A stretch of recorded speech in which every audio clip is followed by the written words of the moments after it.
ওয়াসাল্লাম নবী আমার ওই জায়গাতে নেমে গেলেন উটের পিঠে থেকে। মা আমেনা বলতেছেন, বাবা এই জায়গায় নেমে কেন গেলা?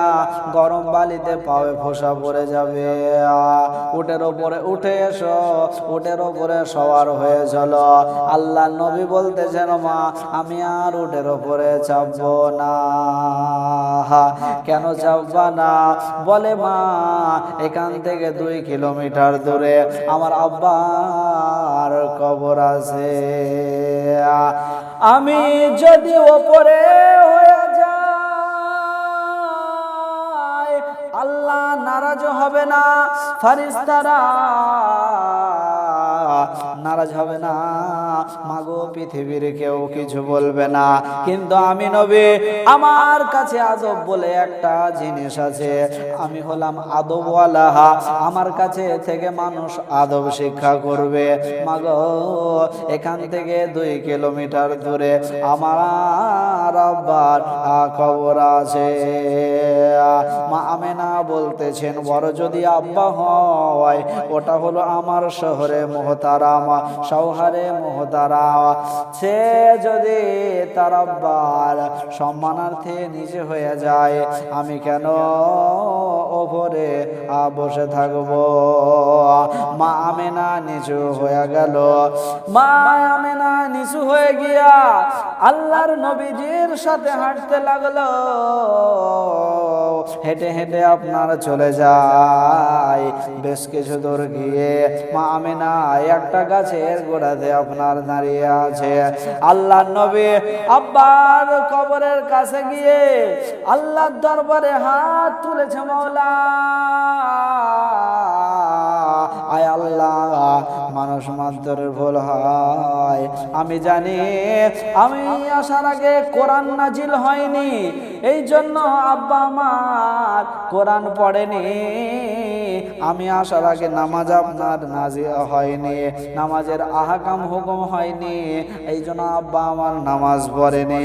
আমি জানি, কিন্তু মাওলা তোমার কাছে আরজি, মানুষ মাত্রের ভুল হয়, মানুষ মাত্রের ভুল হতে পারে। আমার আব্বা কোন লাত উজ্জার নিকটে মাথা নিচু করেনি। আয় আল্লাহ, যদি কোনো ভুল হয়ে থাকে আমি তোমার কাছে আমার আব্বার জন্য মাপ চাই, আমার আব্বার জন্য ক্ষমা চাই। মাওলা আমার আব্বাকে মাফ করে দাও। আমার আল্লাহ বলতেছেন, হাবিব ইয়া রাসূলুল্লাহ, ইয়া হাবিবাল্লাহ, নবী গো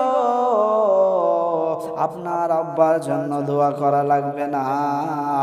আপনার আব্বা এবং মা দুইজনাই হলো মুমিন মুমিনাত।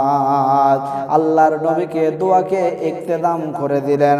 দোয়া খতম করে দিয়া ওই জায়গা থেকে আপনার উটের উপরে আপনার সওয়ার হলেন। সওয়ার হয়ে যাওয়ার পরে আল্লাহ নবীজি এবার চলে যাচ্ছে ওই মদিনা শরীফে চারওয়াগাহতে যেসব ছেলেগুলো ছাগল চড়াচ্ছিল। এমন সময় আল্লাহ নবীর চেহারার দিকে তাকিয়ে আল্লাহ নবীর চেহারা দেখে সবাই বলতেছে, দেখো রে দেখো একটা নূর, এত সুন্দর নূরময় চেহারা আমাদের মদিনাতে আর কোনো ছেলে নাই। কাছে আসার পরে বলতেছে, তোমার বাড়ি কোথায়, তোমার নাম কি? ওই ছেলেগুলোদেরকে আল্লাহ নবী বলতেছেন, বাবা আমার বাড়ি হলো মক্কা, আমার নাম হলো মুহাম্মদ। এখানে কোথায় এসেছো? বলে আমার নানার বাড়ি। তোমার নানাকে? আল্লাহর নবী বলতেছেন, শোনো আমার নানার নাম হলো আব্দুল ওয়াহাব জোহরি। ও আব্দুল ওয়াহাব জোহরি? বলে হ্যাঁ। আল্লাহর নবী চলে গেছে, নানের বাড়িতে পৌঁছে গিয়েছে। মদিনা শরীফে সমস্ত ব্যক্তি এসেছে। ছেলেরা মেয়েরা সবাই আল্লাহর নবীকে দেখার জন্য এসেছে। তোরা দেখে যা আমেনা মায়ের কোলে মধুপুর নিমারি সেথা চাঁদ দোলে যেন ওষার কোলে রাঙা রবি দোলে। তোরা দেখে যা আমেনা মায়ের কোলে, তোরা দেখে যা আমেনা মায়ের কোলে। কুল মখলুকে আজি ধ্বনি ওঠে কেলোয়, কালেমা শাহাদাতের বাণী ঠোঁটে কেলোয়। পরে দরুদ ফেরেশতা বেহেশতের দুয়ার খুলে। তোরা দেখে যা আমেনা মায়ের কোলে, তোরা দেখে যা আমেনা মায়ের কোলে মধুপুর নিমারি সেথা চাঁদ দোলে যেন উষার কোলে রাঙা রবি দোলে। তোরা দেখে যা আমেনা মায়ের কোলে, তোরা দেখে যা আমেনা মায়ের কোলে। নবী আমার থাকতে লাগলেন নানা নানির বাড়িতে। রাতে যায় দিন আসে, দিন চলে যায় আপনার রাত আসে। এইভাবে বাবা একদিন 2 দিন পার হয়ে গেল। এইভাবে দিন আপনার যেতে যেতে এমন সময় দেখা গেল কিনা 1 মাস পূর্ণ হয়ে যাওয়ার কাছাকাছি। সকালবেলায় মা আমেনা বলতেছে, আইরে উম্মে আয়মান শোনো, ওই গোহাল থেকে উঠনিটা বার করে লাও, আজকে মক্কায় চলে যাব, আজকে মক্কায় চলে যাব। উম্মে আয়মান গোহাল থেকে উটনিটাকে বাবা বাহির করে নিলেন। বাহির করে নেওয়ার পরে আল্লাহ নবীকে সাজিয়ে দেওয়ার জন্য উম্মে আয়মান বললেন। আল্লাহর নবীকে সাজিয়ে দেওয়া হলো। সাজিয়ে দেওয়ার পরে উম্মে আয়মান উটে লাগাম ধরে ধরে নিয়ে আসতেছে। আল্লাহর নবী উটের উপরে, মা আমেনা নিজের মাকে দেখা করার পরে উটের উপরে সওয়ার হয়ে এবার বাবা মদিনার দিকে চলে আসবে। উম্মে আয়মান তুমিও উটের উপরে চেপে ভালো করে ধরে বসো। উটের উপরে চেপে লিয়া আল্লাহ নবী বলতেছেন, মা গো আজকে এখন দিকে দিয়ে যাওয়া। মা আমেনা বলতেছে, প্রথমে জিজ্ঞাসা করেছিল বাবা কোন দিক দিয়ে যাবা। আল্লাহ নবী বলতেছে, মা কোন দিক দিয়ে যাব? চলুন যদি ওই আবুয়া দিয়ে যদি যাই। আবিয়া দিয়ে যাবা না তাবিয়া দিয়ে যাবা?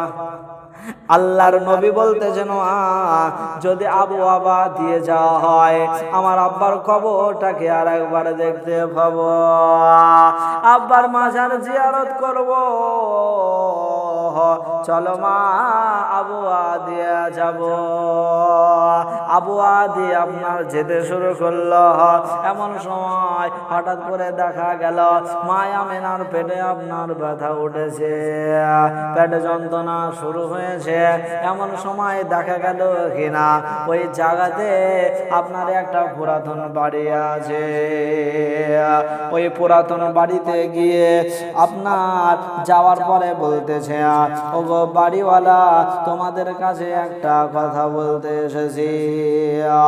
আল্লাহ নবী ছোট ছোট জবানে নবী আমার বলতেছেন, বাড়িওয়ালা রে, ও সাহেব মানুষ, তোমার কাছে একটা কথা, একটা অনুমতি নিব।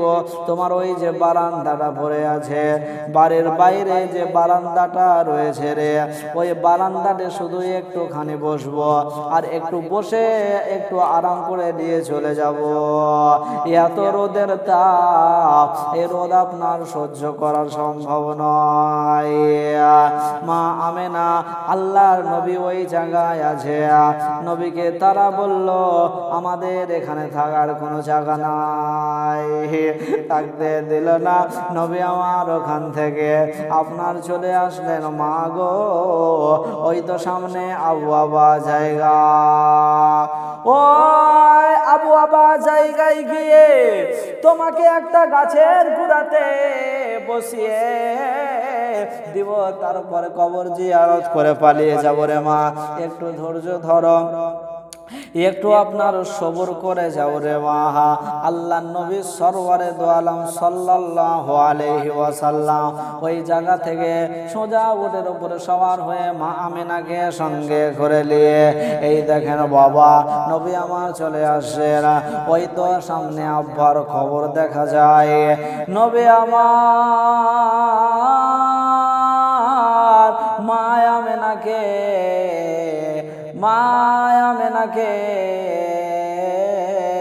সঙ্গে করে লিয়া ওই জায়গাতে নামিয়ে দিয়া একটা গাছের গোড়ায় বসিয়ে দিল। মা গো, তুমি এই জায়গায় একটু আরাম করে লাও, আমি আমার আব্বার কবরটাকে একবার জিয়ারত করে লি। আস্তে আস্তে দুঃখের কথা শুরু হয়ে গেল রে ভাই। নবী আমার বাবার কবরে দাঁড়িয়ে দুই হাত তুলে দোয়া করতেছেন, মাওলা আয় আল্লাহ, আমার আব্বার জীবনের গুনাহ খাতা মাফ করে দাও। আমার আল্লাহ বলে, জিবরিল ও আমার মিকাইল, ইসরাফিল, ইজরাইল শোনো। ইজরাইলকে ডেকে বলল, ইজরাইল আজকে চলে যাও আর মা আমেনার রূহটাকে কবজ করে নিয়ে পালিয়ে সরে। ইজরাইল আল্লাহকে বলতেছে, মাওলা আয় আল্লাহ, তোমার কাছে কোনোদিন কোনো কিছুর আবদার করে নাই, কোনো কিছু বলি নাই, তোমার কাছে একটা কথা মাওলা, আল্লাহর হাবিব সরওয়ারে দো আলম 6 বছরের আগে পিতাহারা, নবীজির বয়স এখন 6। এখন যদি মা কেউ কেড়ে লিগো তাহলে নবী কত কাঁদবে, অসহায় হয়ে যাবে। আল্লাহর নবী এখন তো দুয়ারত অবস্থায় আছে। যে ইজরাইল বলতেছে, মাওলা গো, আজকে কি ইন্তেকালটা না করলে হয় না, অন্যদিন জান কবজ করে নিব, আমিনাকে আজকে করতে হবে না। আল্লাহর সাথে কে আপনার পাল্লা দিবে? আল্লাহ বলতেছে, ইন্নী আ'লামু মা লা তা'লামুন, আমার আল্লাহ বলতেছে, আমি যা জানি তোমরা জানো না, আমি যেটা বলবো ওটাই তোমরা শুনে নাও। আল্লাহর নবীর জন্য বলা হলো, নবী আমার দোয়া করছে আর মায়ের রূহটাকে কবজ করা হবে। বলেন ভাই, 6 বছরের ছেলে আল্লাহর নবী বাবার খবরে, আর পাশে মা বসে আছে, মা আমিনা দোয়াতে শামিল হয়েছে। আমার ছেলে দোয়া করা শিখে গেছে, আমার ছেলে তার বাবার খবরে দাঁড়িয়ে দোয়া করছে। মা আমিনা রাদিয়াল্লাহু তাআলা আনহা, এই দেখেন বাবা, আল্লাহর নবীর দোয়াতে হাত তুলে আমিন বলে শামিল হয়েছে। আল্লাহর হুকুম হয়ে গেল, আল্লাহর অর্ডার হয়ে গেল, আমিনার রূহটাকেও কবজ করে লাও। আল্লাহর ফেরেশতা ইজরাইল চলে আসলো, আসার পরে মা আমিনা রূহটাকে কবজ করে নিয়েছে। মা আমিনা রূহটা কবজ হয়ে গেল। রূহটাকে লিয়া ফেরেশতা ইজরাইল আসমানের উপরে চলে গিয়েছেন। বাবা, এই দেখেন নবী আমার দোয়া করতে আছেন, উম্মে আয়মান দাঁড়িয়ে আছে, মা আমেনার হাত দুটা ওপরে ছিল। হঠাৎ করে দেখা গেল হাত দুইখানা নিচে হয়ে গেল। শরীরটা আপনার স্টেট ভাবে গাছে হেলান দিয়েছিল। এমন সময় মা আমেনার শরীরটা ঢলে পড়ে যাচ্ছে। ও আল্লাহর নবীকে ডেকে বলছে, ইয়া রাসূলুল্লাহ, ইয়া হাবিবাল্লাহ, ইয়া নবী আল্লাহ হুজুর, তাড়াতাড়ি দোয়া খতম করে দেন। এদিকে মার অবস্থা ভালো নয়। আল্লাহ নবীর সাথে সাথে দোয়াকে ইক্তেদাম করে দিলে। দোয়া খতম করে লিয়া মায়ের কাছে আসার পরে বলতেছে, উম্মে আয়মান, তুমি হলা মেয়ে মানুষ, আমার মাও হলো মেয়ে মানুষ। আমার মায়ের নাকে মুখে বুকে হাত দিয়া দেখো আমার মায়ের শরীরটা কতটা খারাপ হয়ে গেছে। উম্মে আয়মান মা আমেনাকে 60 করে বাবা শুইয়ে দিলে। শুইয়ে দেওয়ার পরে মা আমেনার নাকের কাছে নিজের হাত নিয়ে গেলে, আর নাকে মুখে হাত দিয়ে দেখতেছে মা আবার নিঃশ্বাস পড়ে না, মা আমেনার নিঃশ্বাস পড়ছে না। রূহ কবজ হয়ে গিয়েছে, পাখি বার হয়ে চলে গেছে, শুধু আপনার খাঁচা পড়ে আছে। মা আমেনার ইন্তেকাল হয়ে গেছে। উম্মে আয়মানকে আল্লাহর নবী বলতেছে, উম্মে আয়মান, একটু ভালো করে দেখো আমার আম্মার কি অবস্থা হয়েছে রে। আল্লাহ নবী সরওয়ারে দো আলামের মুখের দিকে তাকিয়ে উম্মে আয়মান মুখে কাপড় দিয়ে হু হু করে কাঁদতেছে, ইয়া রাসূলুল্লাহ, ইয়া হাবিবাল্লাহ, আপনার মা ইন্তেকাল হয়ে গেছে। যেমনি শোনা আমার মা ইন্তেকাল হয়ে গেছে, আল্লাহ নবী সাল্লাল্লাহু আলাইহি ওয়াসাল্লাম সঙ্গে সঙ্গে মায়ের মুখের কাছে বসে গিয়েছে। নবী আবার বলতেছেন, মা, ও মা গো, আমাকে একা করে কোথায় পালিয়ে গেলা গো জননী, আমাকে রেখে দিয়ে চলে গেলা, আমি কার কাছে এখন থাকবো। রাত 2টোতে উঠেছি, তোমাকে যদি একবার ডেকেছি জননী, মা আমার এক ডাকে সারা দিন আমাকে রেখে দিয়ে কোথায় পালিয়ে গেলা। আব্বাও 6 বছর আগে রেখে দিয়ে চলে এসেছে, তুমিও আজকে ছেড়ে দিয়ে চলে গেলা। মা গো, আমি এখন কার কাছে থাকবো গো। আমার পাশে কে শুয়ে নিবে, মাথা দিয়ে তেল খেয়ে দিয়ে দিবে, শরীর মুছিয়ে গিয়ে দিবে, আমাকে খাবার খাওয়িয়ে গিয়ে দেবে, আমাকে নাম ধরে ধরে কে ডাকবে। মাগো, আমি কেমন করে ওই মক্কায় ফিরে যাব? আমি এই মদিনা থেকে আজ কেমন করে তোমাকে রেখে দিয়ে মক্কায় চলে যাব? মাগো, আমার সাথে চলো, আমি তোমাকে কেমন একা রেখে দিয়ে চলে যাব? এই দেখেন বাবা, আল্লাহর নবী কথা বলছে। নবী কথা বলার সাথে সাথে নবীর আপনার কান্না শুরু হয়ে গেল। আল্লাহর নবী বছর নয়নে কাঁদতেছে। নবীর কান্না দেখে আজ সারা জাহান কাঁদছে রে ভাই। নবীর কান্না দেখে জান্নাতের হুররাও কাঁদতেছে। নবীর কান্না দেখে সমস্ত ফারিস্তারা কাঁদতেছে। এখানে মানুষ নাই, জন নাই, কেমন করে আমি তোমাকে এখান থেকে নিয়ে যাব? কেমন করে নিয়ে যাব? হঠাৎ করে দেখা গেল বাবা, আল্লাহর হাবিব সাল্লাল্লাহু আলাইহি ওয়াসাল্লাম উপর দিকে তাকিয়ে বলতেছেন, মওলা, আয় আল্লাহ, আমার মাকে আমি কিভাবে দাফন করব রে মওলা? হঠাৎ করে দেখা গেল ওই জায়গাতে আপনার একদল মানুষ চলে আসলো। হাতে আপনার বড় বড় ফাওড়া কোদাল আছে, তাদের হাতে কাউরের বাঁশ আছে, কাউরের হাতে কাফন আছে। সবাই আসার পরে একদল লোক আসার পরে বলতেছে, ইয়া রাসূলুল্লাহ, আমাদেরকে আল্লাহ তরফ থেকে পাঠিয়েছে, আপনার মায়ের দাফন কাফনের ব্যবস্থা করতে বলা হয়েছে।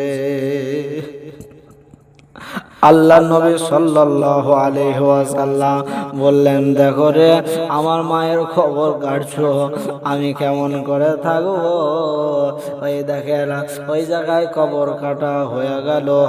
একজন আসার পরে বলতেছে, ইয়া রাসূলুল্লাহ, উম্মে আইমানকে দিয়ে আপনার মায়ের কাফনটা পরিয়ে নেন। উম্মে আইমান মেয়ে মানুষ, উম্মে আইমান কাফনটাকে পরিয়ে দেওয়া হলো। নবী আমার বলতেছেন, উম্মে আইমান, আমার মায়ের চাঁদ মুখখানা ঢেকে দিও না, আমার মায়ের মুখটাকে একটু আলগা রাখো রে, আমার মাকে আমাকে জন্মের মতো একটু দেখতে দাও। এখনই আমার মাকে চকলেটের মতো করে জড়িয়ে কবরে নামিয়ে দিবে। উম্মে আইমান দাঁড়িয়ে গেল, কবর কাটা হয়ে গেল। ওই কবরের ভিতরে মা আমিনাকে নামিয়ে দেওয়া হলো। পাটাতন শুরু হলো। পাটাতন দিতে দিতে দিতে দিতে বুক পর্যন্ত আপনার পাটাতন দেওয়া শুরু হয়ে গেল। আল্লাহর নবী বলতেছেন, দাঁড়াও, এখন আর পাটাতন দিয়ে একটু দাঁড়িয়ে যাও। তারা বলতে লাগলো, ইয়া রাসূলুল্লাহ, ইয়া হাবিবাল্লাহ, হুজুর, পাটাতন যদি এখানে বন্ধ করে দে, আর যদি পাটাতন না দিয়ে মাটি দিলে উপর থেকে মাটি নিচে পড়ে যাবে, মায়ের কষ্ট হবে। আল্লাহ নবী বলতেছেন, শোনো, আমি পাটাতন দিতে মানা করিনি, একটু দাঁড়িয়ে যাও, আমার মায়ের চাঁদ মুখখানা এত তাড়াতাড়ি ঢেকে দিও না, আমার মাকে একটু নয়ন ভরে দেখতে দাও, আমার মাকে একটু দেখতে দাও, জীবনের মতো একটু দেখে নি। নবী আমার বলতেছেন, দাঁড়াও, আমার মাকে আমি 3 বার মা বলে ডেকে নি। প্রথমবার আল্লাহর নবী মায়ের কবরের হাসলিতে দাঁড়িয়ে, কবরের কাছে দাঁড়িয়ে নবী আমার বললেন, মা বলে একবার ডেকেছে। যেমনি মা বলে ডেকেছে, ওই জায়গাতে যতগুলো মানুষ আপনার দাঁড়িয়ে ছিল সবাই ধাপ করে বসে গেল। উটনি আপনার কাঁদতেছে, উম্মে আইমান মুখে কাপড় দিয়ে কাঁদতেছে। আর দ্বিতীয়বার নবী আমার মা বলে ডেকেছে। ওইখানে গাছে যত পাখি ছিল রে ভাই, পাখির চোখ দিয়ে ঝরঝর করে পানি ঝরতে লাগলো। আল্লাহর নবী তৃতীয়বার মা বলে ডেকেছে। জান্নাতের ফারিস্তারা কাঁদতেছে। নবী আমার বললে, মা, তোমাকে যখন রাত 3টায় ডেকেছি রে জননী, তোমাকে যদি রাত 2টার সময় ডেকেছি রে মাহা, তুমি এক ডাকে সাড়া দিয়েছ। আজ তুমি কোথায় পড়ে থাকলা? আর আমি কেমন করে মক্কা যাব? আমাকে কে সইয়ে দিবে? আমাকে কে খাইয়ে দিবে গো মা? আমাকে কে কাপড় পরিয়ে দিবে? আমি তোমাদেরকে মক্কায় রেখে, মদিনায় রেখে দিয়া আমি কেমন করে মদিনার মক্কায় রাত গুজারা করব রে জননী? আল্লাহর কাছে আল্লাহর নবী দোয়া করলেন, রব্বুল আলামিন, আমার যখন ইন্তেকাল হয়ে যাবে, আমার মাজাটা যেন এই সোনার মদিনায় হয়, আমার কবর যেন মদিনায় হয়। যেই দেশে বাবা থাকলো, যেই দেশে মা থাকলো, আল্লাহ গো, আমার কবরটা এই মদিনায় হয়। আল্লাহ বললেন, হবে দোয়া কবুল। আল্লাহর হাবিব সাল্লাল্লাহু আলাইহি ওয়াসাল্লাম ওখান থেকে আপনার যেতে শুরু করে দিলেন। ওখান থেকে মদিনায়, নবী আমার আপনার মক্কায় পৌঁছিয়ে গেল। দয়ার নবী গো আমার, মায়ার নবী গো আমার, একবার ডেকে নাও তাইবা নগরেতে, মন যেতে চাই তোমার দারেতে। একদিন যেতে হবে কবরেতে, ভুলে যেও না, ডানে বামে মাটি হবে, মাটির বিছানা, ডানে বামে মাটি হবে, মাটির বিছানা। একদিন যেতে হবে কবরেতে, ভুলা যায় না, ডানে বামে মাটি হবে, মাটির বিছানা। টাকা পয়সা জমিদারি সবই পরে রবে, খালি হাতে তোমাকে যে চলে যেতে হবে বাবা, খালি হাতে তোমাকে যে চলে যেতে হবে। একটা সাদা কাপড় ছাড়া তোমায় কিছুই দেবে না, ডানে বামে মাটি হবে, মাটির বিছানা। একদিন যেতে হবে কবরেতে, ভুলে যেও না, ডানে বামে মাটি হবে, মাটির বিছানা। কবর তোমার আসল বাড়ি তাও কি জানো না, মরে গেলে কবরেতে হবে ঠিকানা গো তোমার, মরে গেলে কবরেতে হবে ঠিকানা। দেখো এত মানুষ আছে কেউ সঙ্গে যাবে না, ডানে বামে মাটি হবে, মাটির বিছানা। এত বন্ধু এত বান্ধব কেউ তো রবে না, কবরেতে রেখে দিয়ে হবে রওয়ানা। এবার কবরেতে দেখতে আসবে শাহে মদিনা, ডানে বামে মাটি হবে, মাটির বিছানা। কবরেতে শুয়াইয়া দিবে এরা দুজনা, বুকের ওপর দেবে মাটি, ফাঁকা রাখবে না গো তোমার, বুকের ওপর দিবে মাটি, ফাঁকা রাখবে না। এবার ওপর দিকে তাকিয়ে দেখো বাঁশের ছাউনা, ডানে বামে মাটি হবে, মাটির বিছানা।